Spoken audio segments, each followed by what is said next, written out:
안녕하세요. 저는 작은 지방에 살고 있는 윤정희입니다. 아들은 어린 시절 누구보다 활발하고 장난기 넘치는 아이였습니다. 친구들과 뛰놀며 해맑게 웃던 그의 모습은 저에게 큰 기쁨이자 자랑이었습니다. 하지만 어느 날 동네 놀이터에서 뛰어놀던 아들이 놀이기구에서 떨어지는 사고를 당했습니다. 병원에서 작은 신체적 장애가 남을 것이라는 진단을 받았을 때 저는 하늘이 무너지는 것 같은 절망감을 느꼈습니다. 장애는 눈에 잘 띄지 않는 정도였지만 친구들의 놀림으로 아들의 마음에 새겨진 상처는 그보다 더 깊었습니다. 사고 이후 아들은 친구들과 함께하는 시간을 점차 피하게 되었고 방 안에 틀어박혀 만화책을 읽거나 TV를 보는 것이 일상이 되어갔습니다. 놀이터에서 신나게 뛰놀던 모습은 더 이상 볼 수 없었고 저는 그런 아들의 변화를 볼 때마다 가슴이 미어졌습니다.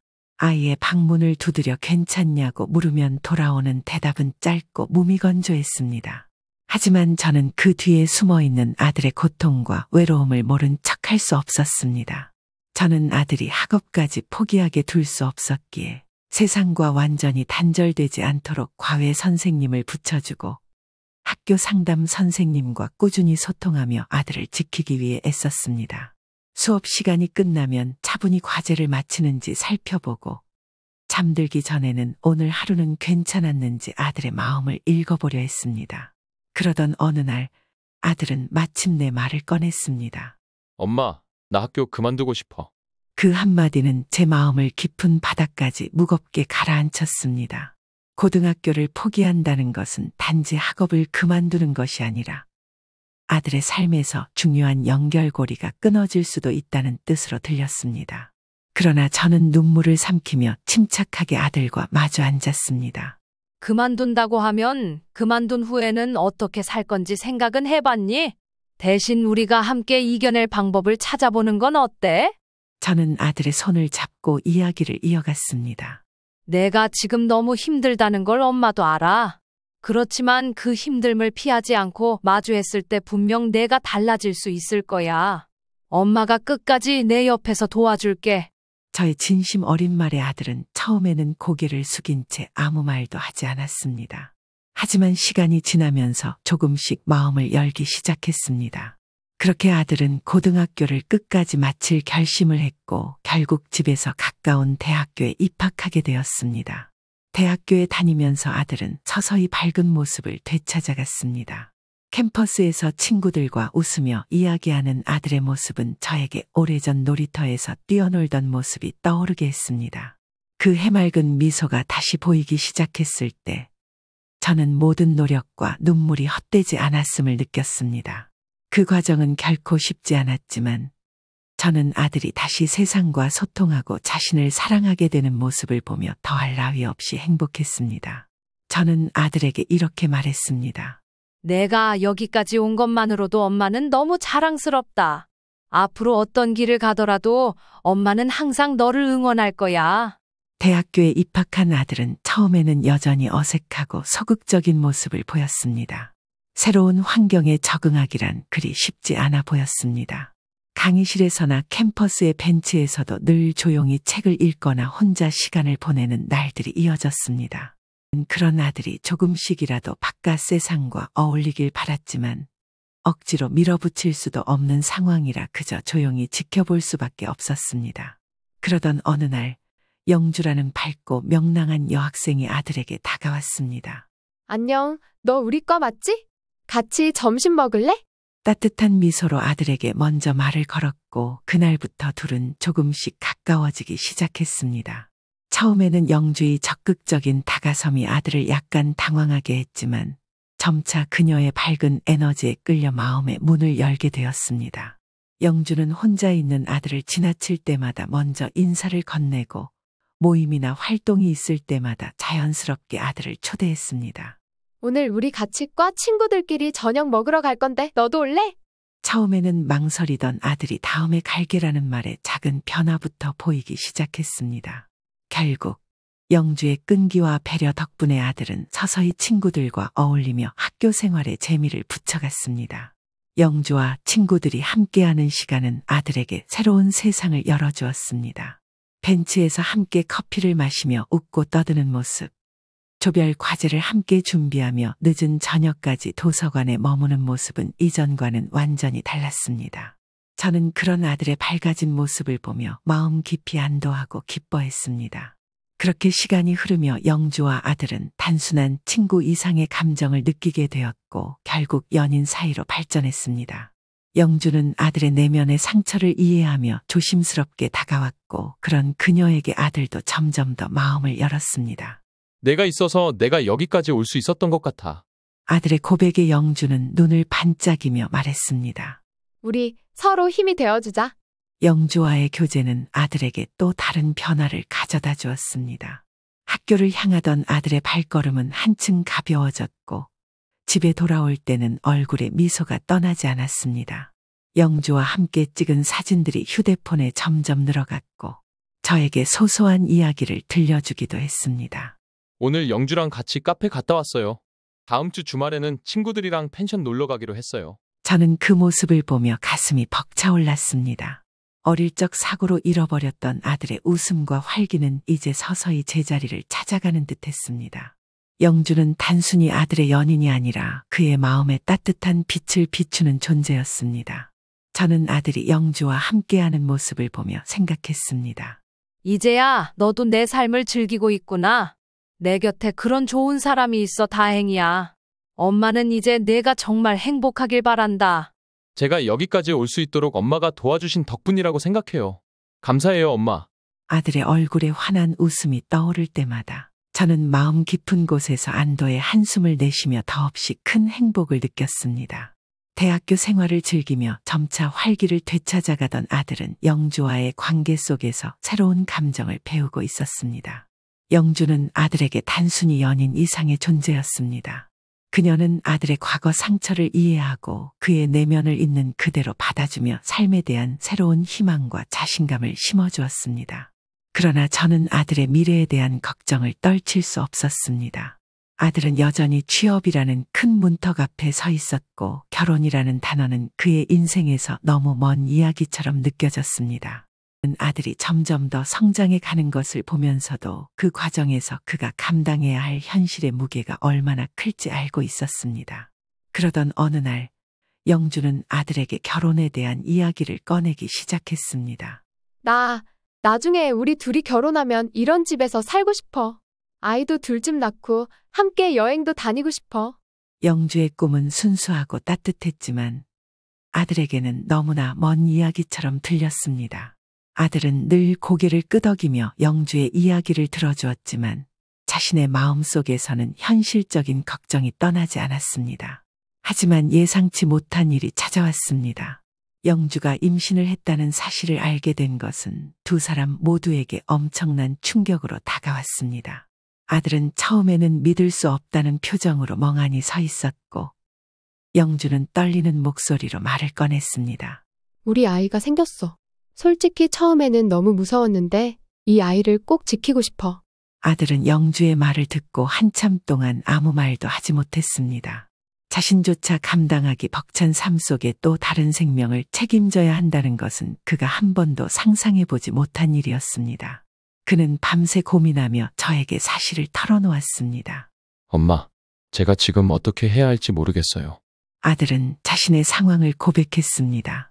저는 몹시 놀랐지만 아들의 어깨를 잡고 차분히 물었습니다.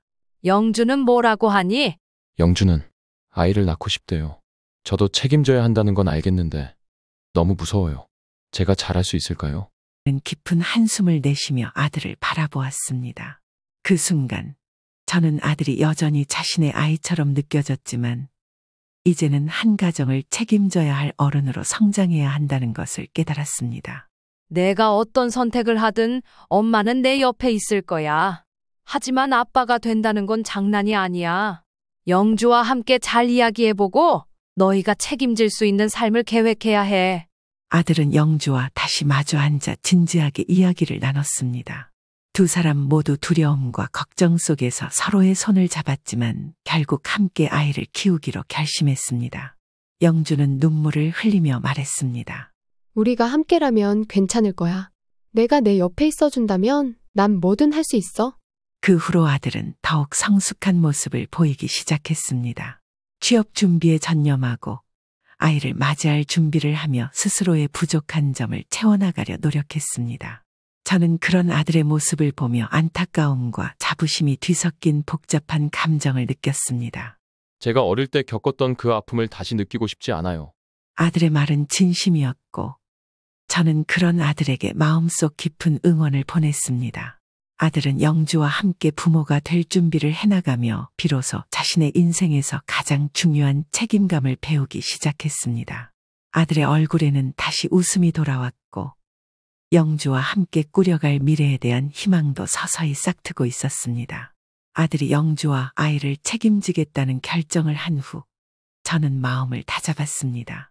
두 아이가 아직 대학생이라는 현실 속에서 결혼과 아이를 키우는 일이 얼마나 큰 도전인지 알았지만 부모로서 외면할 수 없었습니다. 너희가 아직 경제적으로 독립하지 못한 상태니까 당분간은 우리 집에서 같이 지내자. 내가 취업하고 좀 안정되면 그때 집을 구하는 걸 생각해보자. 대출을 받든 다른 방법을 찾든 엄마가 도와줄게. 저의 제안에 아들과 영주는 고개를 끄덕였습니다. 영주는 눈물을 글썽이며 고개를 숙였고 아들은 그 옆에서 그녀의 손을 꼭 잡고 있었습니다. 죄송해요, 어머님. 저희가 더 준비되지 못해서. 사과할 일 아니야. 지금 중요한 건 서로 힘을 합쳐 앞으로 나아가는 거야. 저는 따뜻한 미소로 두 사람을 안심시켰습니다. 그렇게 아들과 영주는 저희 집으로 들어오기로 결정했습니다. 영주는 자취방에서 살림살이를 정리하며 작은 트럭을 빌려 짐을 옮기기로 했습니다. 이삿날 아들과 함께 작은 트럭에 짐을 싣고 오던 영주는 조금 설레는 마음으로 새로운 시작을 준비하고 있었습니다. 그날 오후 작은 트럭에 실린 짐이 저의 집 앞에 도착했을 때 저는 짐을 내려주는 트럭 기사와 짧은 인사를 나누었습니다. 영주야, 들어가서 쉬고 있어. 오느라 힘들었을 텐데.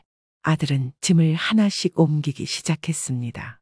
그러나 그 트럭 기사는 어딘가 망설이는 듯 무거운 표정으로 저를 바라보았습니다. 혹시 저분이 며느리 될 사람인가요? 갑작스러운 질문에 저는 순간 당황하며 되물었습니다. 네, 맞는데요. 왜 그러세요? 그러자 기사는 한참 뜸을 들이다 조심스럽게 말을 꺼냈습니다. 사실은 제가 오는 길에 이상한 전화를 듣게 됐습니다. 차 안에서 이분이 통화를 하시더라고요. 제가 그게 너무 이상해서 솔직히 동영상을 눌러 녹음을 했습니다. 원래 이런 일에 나서지 않는데 이건 그냥 지나칠 수가 없어서요. 기사는 잠시 눈치를 보다가 자신의 휴대폰을 꺼내 들고는 녹음된 동영상을 재생했습니다.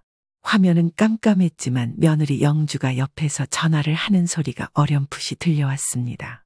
그리고 그 안에서 울려 퍼지는 목소리가 제 귀를 의심하게 만들었습니다. 걱정하지 마. 내가 이야기 지킬 거야. 너만 입 다물고 있으면 돼. 얘네 집 잘 사는 것 같아. 내가 아기 낳고 도망 나올 거니까 너는 그동안 계속 돈만 모아. 순간 저는 귀를 의심하며 말을 잃었습니다. 동영상 속의 영주는 아주 단호한 목소리로 말을 이어가고 있었고 통화 상대방은 들리지 않았지만 그녀의 말투에는 확신과 계획이 담겨 있었습니다. 저는 떨리는 손으로 트럭 기사를 향해 힘겹게 물었습니다. 이거 정말 확실한 거죠? 트럭 기사는 무겁게 고개를 끄덕이며 대답했습니다. 저도 믿기 어려웠습니다. 이런 얘기를 직접 듣게 될 줄은 몰랐습니다. 하지만 저 아가씨 정말 조심하셔야 할 것 같아서요. 저는 한동안 아무 말도 할 수 없었습니다. 그동안 순수하고 밝아 보였던 영주의 모습과 녹음 속에서 들리는 그녀의 말이 전혀 맞지 않아 혼란스러웠습니다. 그동안 그녀가 아들과의 관계에서 보여줬던 모습은 모두 거짓이었을까요? 아니면 이 순간의 말들이 단지 우발적인 실수일 뿐이었을까요? 트럭 기사는 조심스레 말을 덧붙였습니다. 제가 이런 말씀드려 죄송합니다만 어머님이 이런 상황을 모르고 계셨다면 그냥 넘어가시면 안 될 것 같습니다. 저분이 왜 그런 말씀을 했는지 꼭 알아보셔야 할 것 같아요. 저는 마음이 복잡하고 혼란스러웠지만 담담한 표정을 지으려 했으며 트럭 기사에게 고마움을 전했습니다. 영상을 제 문자로 좀 보내주세요. 알려주셔서 감사합니다. 이건 제가 알아서 처리하겠습니다. 그날 저녁 윤정이는 집으로 들어온 아들과 영주를 마주보며 복잡한 마음으로 이야기를 꺼냈습니다. 그러나 녹음된 내용을 어디서부터 어떻게 꺼내야 할지 막막했습니다. 저는 트럭 기사가 들려준 녹음을 듣고 깊은 충격에 빠졌습니다. 영상 속 말들은 단순히 해프닝으로 넘길 수 없는 심각한 의도를 담고 있었습니다. 그날 저녁, 저는 아들과 영주를 따로 불러 진지한 대화를 시작했습니다. 영주야, 오늘 이삿짐 기사님이 나한테 이상한 얘기를 전해주셨어. 내가 트럭 안에서 한 통화 내용인데 너가 책임지고 설명해줬으면 좋겠어. 제 목소리는 평소처럼 따뜻하지 않았고 영주는 그 말을 듣고 순간적으로 얼굴이 굳어졌습니다. 아들은 당황해하며 물었습니다. 엄마, 무슨 말씀이세요? 기사님이 무슨 말씀을? 저는 휴대폰을 꺼내 동영상을 재생했습니다. 동영상 속 목소리를 듣는 순간 아들은 믿을 수 없다는 표정으로 영주를 바라보았습니다. 영주야, 이게 무슨 말이야? 너 지금 뭐라고 한 거야? 영주는 얼굴이 창백해지며 변명을 시작했습니다. 그냥 친구랑 농담 삼아 한 말이에요. 너무 걱정하지 마세요. 제가 일부러 그런 거 아니에요. 영주야, 이건 단순히 농담으로 넘길 수 없는 일이야. 내가 이 녹음을 듣고 얼마나 놀랐는지 알아? 솔직히 말해줘. 내가 정말 무슨 생각을 하고 있었는지. 영주는 한동안 침묵하다가 결국 울음을 터뜨리며 고백했습니다. 죄송해요. 정말 죄송해요. 사실 이 아이는 다른 남자 사이에서 생긴 아기예요. 그 말에 방하는 순간 얼어붙었습니다. 저와 아들은 말 그대로 굳어버린 채 영주의 말을 듣고 있었습니다. 제가 그 남자한테 책임지라고 했는데 그는 완전히 외면했어요. 그런데 아이는 낳고 싶었어요. 그래서 정우랑 결혼하면 어머님이랑 정우가 책임져 줄 거라고 생각했어요. 출산 후에 그냥 떠날 계획이었어요. 정말 죄송해요. 저도 이렇게까지 될 줄은 몰랐어요. 아들은 말을 잃고 머리를 감싸쥐며 자리에서 일어섰습니다. 영주야, 어떻게 나한테 이럴 수 있어? 내가 너를 얼마나 믿었는데 그 믿음을 이렇게 배신해? 아들의 목소리에는 분노와 상처가 뒤섞여 있었습니다. 영주는 자신이 한 행동에 대한 진심 어린 사과보다는 변명과 함께 자신의 처지를 강조하며 상황을 무마하려는 태도를 보였습니다. 저도 어쩔 수 없었어요. 그 사람은 저를 완전히 버렸고 저 혼자 아이를 키울 자신이 없었어요. 정우가 너무 착한 사람이라서 제가 조금만 더 노력하면 우리 셋이 잘 살 수 있을 거라고 생각했어요. 정말 죄송하지만 제 상황도 이해해 주세요. 저는 영주의 말을 들으면서 점점 더 마음이 무거워졌습니다. 저는 분노를 억누르며 침착하게 물었습니다. 영주야, 그러니까 내가 아들에게 책임을 떠넘기려고 했다는 거야? 내가 내 문제를 우리 가족에게 전가하면서도 내가 피해자인 척을 하겠다는 거니? 그게 아니라 그냥 저는 너무 두려웠어요. 이 아이를 낳고 싶었지만 정말 저 혼자 감당할 수가 없었어요. 저를 좀 이해해 주시면 안 돼요? 저도 피해자예요. 그 순간 아들은 분노를 참지 못하고 자리를 박차고 일어섰습니다. 피해자? 내가 피해자라고? 그럼 나는 뭐야? 나는 내가 나를 믿고 사랑해서 결혼하자고 한 줄 알았어. 그런데 내가 숨겨둔 이 진실 때문에 내가 얼마나 큰 상처를 받았는지 알아? 내가 날 얼마나 우습게 본 거야? 나도 살려고 그랬던 거야. 나도 방법이 없었으니까 그랬던 거야. 이 아이를 위해서라면 내가 뭘 해야 했는지 모르겠어? 나도 선택권이 없었다고. 녹음된 내용을 듣고 영주의 고백을 들은 저는 분노와 충격에 휩싸였습니다. 자신이 아들을 위해 쌓아온 믿음과 보호하려던 세상이 영주의 거짓말과 배신으로 산산이 부서지는 것 같았습니다. 아들은 의자에 주저앉은 제 말을 잊지 못했고 저는 차오르는 분노를 억누르며 영주를 바라보았습니다. 그러자 영주는 갑자기 바닥에 무릎을 꿇고 울기 시작했습니다. 어머님, 제발 용서해 주세요. 제가 잘못했어요. 정말 잘못했어요. 하지만 저도 어쩔 수 없었어요. 고소만 하지 말아주세요. 부탁드려요.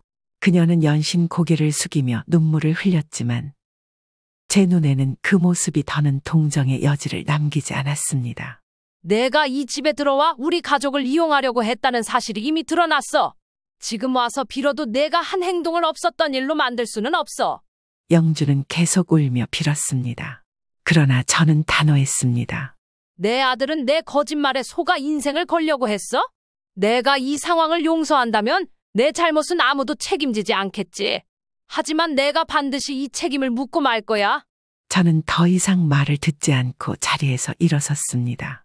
영주의 짐을 하나씩 문 밖으로 내던지기 시작했습니다. 내가 우리 가족을 얼마나 우습게 봤는지 이제 알겠다. 여기 있을 자격도 없어. 당장 나가. 영주는 짐이 던져지는 소리를 듣고도 계속해서 울며 무릎을 꿇은 채 빌었습니다. 어머님, 제발 한 번만 기회를 주세요. 고소는 하지 말아주세요. 2번 다시 나타나지 않을게요. 하지만 저는 그녀의 말을 끝까지 듣지 않았습니다. 짐을 모두 내놓은 뒤 문을 단호히 닫으며 말했습니다. 내가 정말 반성한다면 내가 한 행동에 대한 대가를 치러야 해. 내가 고소를 진행할 거니까 법 앞에서 내가 한 일을 설명해. 그날 밤 저는 아들과 마주 앉아 결단을 내렸습니다. 아들아, 내가 얼마나 이겨내고 지금까지 견뎌왔는지 엄마는 잘 알아. 그런데 이런 일로 내가 다시 상처를 받게 둘 순 없어. 엄마는 이 일을 그냥 넘어가지 않을 거야. 저도 더 이상 이 상황을 묵과할 순 없을 것 같아요. 저는 곧바로 변호사와 상담을 진행하며 법적 조치를 준비했습니다. 영주의 사기와 거짓말을 법적으로 명확히 하고 아들이 더 이상 고통받지 않도록 하기 위해서였습니다. 저는 힘든 결정을 내렸지만 아들의 미래를 지키기 위해 어떤 대가도 감수하겠다고 다짐했습니다. 그날 이후 저는 곧바로 변호사를 만나 상담을 진행했습니다. 저는 아들이 겪은 배신과 고통을 더 이상 방치할 수 없었고 영주의 사기와 거짓말을 법적으로 명확히 하기로 결심했습니다. 이 모든 것은 아들의 미래를 지키기 위한 선택이었습니다. 소송 과정은 쉽지 않았지만 저와 아들은 끈질기게 싸웠습니다. 법원은 제 주장을 받아들였고 영주의 행동이 명백히 부적절했다는 판결을 내렸습니다. 그 결과 저와 아들은 승소하였고 영주는 법적 책임을 지게 되었습니다. 이 모든 과정에서 저는 아들에게 큰 힘이 되어 주었습니다. 소송이 끝난 후 저는 한동안 마음속 깊은 곳에서 걱정을 떨칠 수 없었습니다. 아들이 어릴 적 겪었던 어두운 시절을 다시 떠올리며 혹시 이 사건이 아들을 과거의 방 안으로 몰아넣는 건 아닌지 두려웠습니다. 아들이 어릴 적 방 안에서 혼자 시간을 보내던 모습이 제 머릿속을 떠나지 않았기 때문입니다. 하지만 아들은 과거와 달리 훨씬 강해져 있었습니다. 아들은 오히려 저를 안심시키며 말했습니다. 엄마, 걱정 마세요. 이번 일은 저도 제 자리에서 잘 이겨냈어요. 이제는 그저 앞으로 나아갈 생각만 하고 있습니다. 이후 아들은 군대에 입대해 모든 복무를 무사히 마쳤고 저녁 후에는 취업 준비에 열중하기 시작했습니다. 그는 자신감을 잃지 않고 하루하루 목표를 향해 꾸준히 노력했습니다. 저는 그런 아들의 모습을 보며 마음 한편으로 안도와 자부심을 느꼈습니다. 저는 아들이 어둠 속에서 빛을 찾아내는 모습을 보며 자신도 더 강해져야겠다고 다짐했습니다. 비록 지난 사건은 상처로 남았지만 저희는 함께 극복했고 그 경험은 오히려 가족을 더 단단히 결속시키는 계기가 되었습니다. 이제 아들과 저는 미래를 향해 나아가고 있습니다. 그들은 힘든 시간을 함께 이겨냈고 그로 인해 더욱 강한 가족이 되었음을 깨달았습니다. 오늘도 아들은 정장을 차려입고 면접을 보러 집을 나섰습니다. 단정히 매무새를 가다듬는 그의 모습에는 결연한 의지가 담겨 있었습니다. 매일같이 새로운 도전을 이어가는 아들의 뒷모습을 바라보며 저는 가슴 한편이 뭉클해졌습니다.